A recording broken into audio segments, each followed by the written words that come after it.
રાજ્યની સરકારે આજે 3,70,000 કરોડ છે તેના આસપાસનું બજેટનું જાહેરાત કરી છે અને આ મામલે કોંગ્રેસ છે તેમનું કહેવું છે કે આ બજેટ છે તેનાથી ગામડાઓ તૂટશે અને શહેરો છે તેનો વિકાસ થશે, જ્યારે પ્રવક્તા મંત્રીનું કહેવું છે ઋષિકેશ પટેલનું કે આ બજેટ છે તે સર્વ લોકોના વિકાસ માટે છે। આરોગ્યની વાત કરો, શિક્ષણની વાત કરો, રોજગારની વાત કરો કે પછી મહિલાઓની વાત કરો, તે દરેકને લઈને અને દરેક સમાજ દરેકને લોકોને આ બજેટમાં આવરી લેવામાં આવ્યા છે। આ વાત કરી રહ્યા છે પ્રવક્તા મંત્રી ઋષિકેશ પટેલ। સૌથી પહેલા આ બજેટને લઈને ઋષિકેશ પટેલે શું કહ્યું છે તે આપ સાંભળી લો।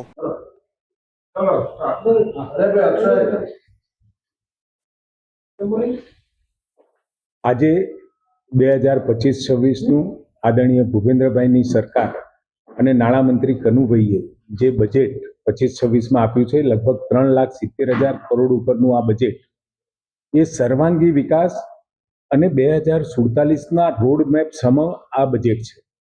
આદરણીય પ્રધાનમંત્રી મોદી સાહેબે જ્યારે દેશને 2047માં વિકસિત દેશની કલ્પના કરતા હોય અને તમામ લોકોને વિકસિત દેશ માટે તૈયારી અને માનસિક રીતે જ્યારે તૈયાર કરી રહ્યા હોય ત્યારે સરકારો પણ અને મોટાભાગની સરકારો દેશની અંદર એ ભારતીય જનતા પાર્ટીની છે અને ગુજરાત તો ખાસ કરી આદરણીય પ્રધાનમંત્રી મોદી સાહેબે 14 વર્ષ સુધી મુખ્યમંત્રી તરીકે અહીંયા કામ કર્યું છે અને 21મી સદીના રોડ મેપ માટે ગુજરાતને એમને જ્યારે તૈયાર કર્યું હોય અને હવે દેશની વાત હોય, 47ના વિઝન માટેના દેશની વાત હોય ત્યારે ગુજરાતે એમાં અગ્રેસર રહેવું જ પડે।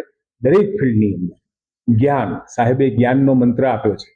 જ્ઞાન એટલે ગરીબ, યુવા, મહિલા અને અન્નદાતા એટલે કિસાનો, આ તમામે તમામ વર્ગને સાથે લઈ અને તમામ વર્ગની ઉન્નતિ થાય એ દિશામાં આગળ વધવાનો જ્યારે રોડ મેપ આપ્યો હોય ત્યારે યુવાનો માટે, મહિલાઓ માટે, ખેડૂતો માટે અને આદિવાસીઓ માટે તમામ કોઈ પણ સેક્ટર એવું નથી રહી જતું કે જેની અંદર એના વિકાસની તકો ક્યાંય જે હતી એના કરતા બળવત્તર ન થતી હોય।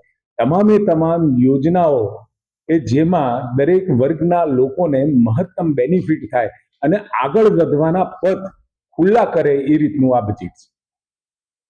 કોંગ્રેસનું તો કેવું એવું છે કે ગામડા તોડનારું આ બજેટ છે, ગુજરાતીઓની આશાને ઠગનારું આ બજેટ છે અને આ બજેટ માત્ર જાહેરાત છે।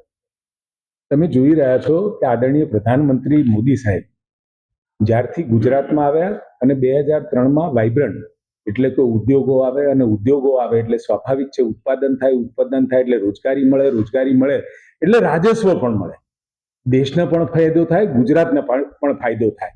નરેન્દ્રભાઈ મોદી સાહેબે ક્યારેય એવું નહોતું વિચાર્યું કે અહીંયા ઉદ્યોગો આવશે અને કર મહત્તમ ઇન્કમ ટેક્સ હોય કે ઇનડાયરેક્ટ ટેક્સ હોય તો એ કેન્દ્રની તિજોરીમાં થાય, પરંતુ એ જ્યારે સમગ્ર દેશનો વિચાર કરતા હોય ત્યારે અહીંયા વધુમાં વધુ ઉદ્યોગ આવે અને અહીંના લોકોને રોજગારી મળે એટલે સ્વાભાવિક આખા દેશની અંદર શહેરીકરણ વધી રહ્યું છે એ નિશ્ચિત બાબત છે, પરંતુ ગુજરાત એ થોડુંક અલગ પડે છે।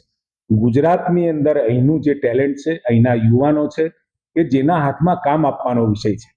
અત્યારે પણ લગભગ 47-48% જેવી પોપ્યુલેશન અત્યારે શહેરોમાં વસી રહી છે અને જ્યારે શહેરોમાં વસતી હોય ત્યારે એનું જનજીવન, શહેરી જનજીવન પણ ખૂબ સારી રીતે પસાર કરી શકે એ માટેની વ્યવસ્થાઓ કરવી પણ એ સરકારની ફરજ છે અને સરકારની ફરજ હોય એટલે ત્યાં સારા રસ્તા મળે, ગટર મળે, રોડ મળે, લાઇટની વ્યવસ્થા હોય, સારું પર્યાવરણ પણ તેમના મળે, ત્યાં આગળ એ શહેરોની અંદર બાકીની જન સુવિધાઓ પણ ઊભી થાય એ પણ એટલું જ મહત્વ છે।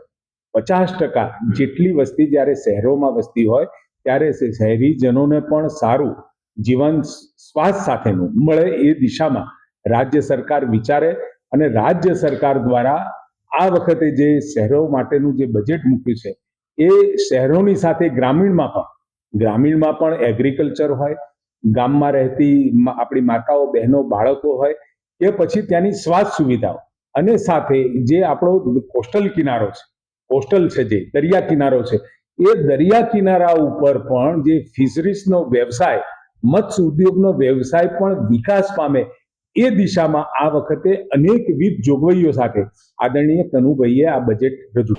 આ હતા પ્રવક્તા મંત્રી ઋષિકેશ પટેલ. તેમનું કહેવું છે કે આ બજેટ છે તે સર્વના વિકાસ માટે છે. સાથે કોંગ્રેસને લઈને પણ તેમનું કહેવું છે કે કોંગ્રેસ છેલ્લા 25 વર્ષથી આ રાજ્યમાં સત્તા પર જ નથી આવી. તેમનું કામ કેવળ ને કેવળ ટીકા કરવાનું કામ છે. આ બજેટને લઈને વિપક્ષના નેતા અમિત ચાવડાએ પણ તેમની પ્રતિક્રિયા આપી છે. આજે વર્ષ 2025-26 માટે રાજ્ય સરકારનું બજેટ વિધાનસભામાં રજૂ કરવામાં આવ્યું છે. વિધાનસભામાં રજૂ થયેલ આજનું બજેટ જોતા એવું ચોક્કસ લાગે કે બજેટમાં કંઈ જ નવું નથી. ચીલા ચાલુ બજેટ છે, ગામડાઓ તોડવાવાળું બજેટ છે અને રોજગાર કે મોંઘવારી માટે કોઈ ચોક્કસ નક્કર યોજના ના હોય એ મુજબનું સ્પષ્ટ દેખાઈ રહ્યું છે. ગુજરાતની પ્રજાને આશા હતી કે બજેટ આવશે, મોંઘવારીમાં રાહત મળશે, બીજા રાજ્યોની જેમ 500 રૂપિયામાં ગેસનો બોટલ મળશે એવી આશા રાખીને બેઠેલી ગુજરાતની ગૃહિણીની આશા આજે ઠગારી નીવડી છે. યુવાનોને આશા હતી કે ભરતીઓ થશે, રોજગારી વધશે, ફિક્સ પગારને કોન્ટ્રાક્ટ પ્રથાથી, આઉટસોર્સિંગથી જે શોષણ થઈ રહ્યું છે એ શોષણ દૂર થશે, સમાન કામ ને સમાન વેતનનો અધિકાર મળશે. પણ એ ગુજરાતના યુવાનોની આશા પણ ઠગારી નીવડી છે. ગુજરાતનો હીરા ઉદ્યોગ ખૂબ મોટું હુડિયામણ રડી આપનારો આ ઉદ્યોગ જે અત્યારે મંદીમાં સપડાયેલો છે. રત્ન કલાકારો રોજ પ્રતિદિન આત્મહત્યાઓ કરે છે. એ હીરા ઉદ્યોગને, લાખો રત્ન કલાકારોને આશા હતી કે આ બજેટમાં હીરા ઉદ્યોગ માટે કોઈ આર્થિક પેકેજ આવશે, રત્ન કલાકારો માટે કોઈ આર્થિક પેકેજની જાહેરાત થશે. પણ એમની આશાઓ પણ ઠગારી નીવડી છે. બીજા રાજ્યોમાં ચૂંટણીઓ જીતવા માટે ભારતીય જનતા પાર્ટીની સરકારો લાડલી બહેનો યોજના લાવે, બહેનોને માસિક 2500 થી 3000 રૂપિયા આપવામાં આવે. ગુજરાતની બહેનોને પણ આશા હતી કે વારંવાર ભારતીય જનતા પાર્ટીની સરકાર લાવીએ છે તો મધ્યપ્રદેશ ને મહારાષ્ટ્રની જેમ આપણને પણ લાડલી બહેના યોજના બજેટમાં લાવવામાં આવશે. પણ એ ગુજરાતની બહેનોની આશા પણ ઠગારી નીવડી છે. ગુજરાતમાં જે રીતે કર્મચારીઓ કર્મયોગી બની અને સરકારની યોજનાઓને નીચે સુધી લઈ જવા માટે દિવસ રાત મહેનત કરે છે, એ કર્મચારીઓ લાંબા સમયથી ઓપીએસ માટે લડી રહ્યા છે, રજૂઆત કરી રહ્યા છે.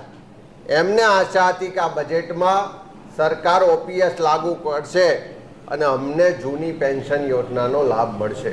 પણ એ કર્મચારીઓની આશા પણ ઠગારી નીવડી છે. ગુજરાતની વિધવા બહેનો, દિવ્યાંગ, વૃદ્ધ તમામ લોકો આ મોંઘવારીને કારણે જે એમને સહાય પેન્શન મળે છે પૂરતી નથી, એમાં વધારો કરવો જોઈએ એવી વારંવાર રજૂઆતોને માગણી કરે છે. પણ આ બજેટમાં એમના માટે પણ ઉલ્લેખ કરવામાં નથી આવ્યો. અને ગુજરાતની વિધવા બહેનો હોય, દિવ્યાંગ વ્યક્તિઓ હોય કે વૃદ્ધ લોકો હોય, એમની આશા પણ આ બજેટમાં ઠગારી નીવડી છે.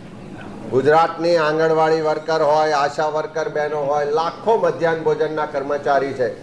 આ બધા જ લોકોને એમ હતું કે આ બજેટમાં અમારા માનદ વેતનમાં વધારો થશે, લઘુત્તમ વેતનમાં વધારો થશે એવી લાગણી ગુજરાતના કામદારોની હતી. પણ એ કામદારોની, આંગણવાડી બહેનોની, આશા વર્કર બહેનોની આશા પણ ઠગારી નીવડી છે. આ સરકારની નીતિઓને કારણે, આ સરકારના બજેટના કારણે જે રીતે ગામડાઓની ઉપેક્ષા કરવામાં આવી છે, જે રીતે ગામડાઓને બજેટ ફાળવણીમાં અન્યાય અને ભેદભાવ કરવામાં આવ્યો છે, આ ગામડા તોડવાવાળું બજેટ છે. શહેરીકરણ માટે બજેટ વધાર્યું પણ ગામડાઓના વિકાસ માટે, ગામડામાં સુવિધા વધારવા માટે કોઈ નવી યોજના લાવવામાં આવી નથી. આજથી 10 વર્ષ પહેલા આ જ સરકાર રૂરબન યોજના લાવી હતી કે આત્મા ગામડાનો સુવિધા શહેરની, ગામડામાં શહેરો જેવી સુવિધા કરીશું એમ કરીને લોકોના મત મેળવ્યા હતા. આજે એ સરકાર એ ગામડાઓને ભૂલી ગઈ છે અને ગામડા તૂટે અને શહેરીકરણ તરફની દોટ વધે એવું આ બજેટમાં સ્પષ્ટ દેખાઈ રહ્યું છે. આજે 10 વર્ષ પછી રૂરબન તો ના બન્યું, પણ નવી પાછી યોજના લાવ્યા છે કે હવે અમે તાલુકા મથકના ગામો છે અને શહેરો જેવી સુવિધા આપીશું. તો અત્યાર સુધી રૂરબનનું કંઈ ના થયું એનો જવાબ આજ દિન સુધી સરકાર આપતી નથી.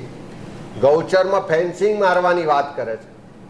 ગૌચરો જે વર્ષોથી કોંગ્રેસના શાસનમાં સાચવી રાખવામાં આવ્યા હતા, એ ગૌચરો આ 30 વર્ષના શાસનમાં ઉદ્યોગપતિઓને પધરાવી દેવામાં આવ્યા અને હવે ગૌચરને ફેન્સિંગ મારવાની વાત કરે છે. કોંગ્રેસના શાસનમાં દરેકને ઘરનું ઘર મળે અને સાથે સાથે એની પાસે પ્લોટ ના હોય તો 100 ચોરસ વારનો પ્લોટ આપવાની યોજના હતી. આ સરકારે 100 ચોરસ વારના પ્લોટ આપવાનું તો બંધ કરી દીધું, પણ નવા ગામતળ નીમ કરીને પ્લોટ આપવાને બદલે હવે એમ કહે છે કે તમારે પ્લોટ ખરીદવો હોય તો ખરીદજો, અમે થોડી સહાય આપીશું. આજે જમીનોના ભાવ આસમાને છે ત્યારે ગરીબ માણસ પ્લોટ ખરીદી શકવા માટે સક્ષમ નથી, તો પ્લોટ આપવાની યોજના પણ ધીમે ધીમે બંધ કરતા હોય એવું આ બજેટમાં સ્પષ્ટ રીતે દેખાઈ રહ્યું છે. આ ગુજરાતના બહુમતી વર્ગ જે SC ST OBC ને માઇનોરિટી છે, જેની રાજ્યમાં વસ્તી ગણીએ તો 82% છે. આ 82% વસ્તી ધરાવતા SC ST OBC માઇનોરિટી વર્ગ માટે પણ આ બજેટમાં કોઈ ખાસ યોજના જોવા મળી નથી. વસ્તીના પ્રમાણમાં એને બજેટ મળવું જોઈએ. જ્યાં વિકાસ નથી એ વિસ્તારોમાં બજેટ વધારે ફળવાવું જોઈએ. આ મોટે ભાગનો SC ST OBC માઇનોરિટી વર્ગ ગ્રામ્ય વિસ્તારમાં વસે છે અને એ ગ્રામ્ય વિસ્તારને બજેટ ઓછું ફાળવી અને સરકારે SC ST OBC માઇનોરિટી વર્ગને પણ ખૂબ મોટો અન્યાય કર્યો છે. ગુજરાતનો ખેડૂત જે આર્થિક રીતે પાયમાલ બન્યો છે, અતિવૃષ્ટિ હોય, પૂર હોય, કુદરતી આપદાઓને કારણે વારંવાર એને મોટું નુકસાન થયું છે, એને ઉત્પાદનના પૂરતા બજાર ભાવ નથી મળતા, ખેડૂત દેવાદાર બન્યો છે. એને પણ આશા અને અપેક્ષા હતી કે આ સરકાર બજેટમાં ખેડૂતો માટે કંઈ દેવા માફીની વાત લઈને આવશે, પણ એ ખેડૂતોની આશા પણ ઠગારી નીવડી છે. ત્યારે આ બજેટ ફક્ત ને ફક્ત જાહેરાતોનું બજેટ છે, ચીલા ચાલુ બજેટ છે, દિશાવિહીન બજેટ છે. રોજગાર આપવા માટેની કોઈ નક્કર યોજના નથી, મોંઘવારી ઘટાડવા માટેનું કોઈ નક્કર આયોજન નથી, ખેડૂતોની ઉન્નતિ કરવાનું, આવક બમણી કરવાના જે વાયદા વચન હતા એ પૂરા કરવા માટેનું કોઈ નક્કર આયોજન જોવા નથી મળતું. એટલે ખેડૂત હોય, યુવાન હોય, ગૃહિણીઓ હોય, વૃદ્ધ હોય, વિધવા હોય કે સરકારી કર્મચારીઓ હોય કે યુવાનો હોય, આ બધાની આશા જે આ બજેટમાં રાહત માટેની કંઈક લાભ માટેની હતી એ બધાની આશા ઠગારી નીવડી છે. ત્યારે ફક્ત ને ફક્ત જાહેરાતોવાળું ચીલા ચાલુ બજેટ હોય એવું સ્પષ્ટ લાગી રહ્યું છે. આમ ગુજરાત વિધાનસભાનું જે અત્યારે સત્ર ચાલી રહ્યું છે તેની પલે પલની અપડેટ આપણે સતત મળતી રહેશે અને તે માટે આપ નવજીવન ન્યૂઝની આ ચેનલ જોવાનું અને સબસ્ક્રાઇબ કરવાનું ભૂલતા નહીં. નમસ્કાર. વૈષ્ણવજન તો તેને કહીએ જે પીડ પરાઈ.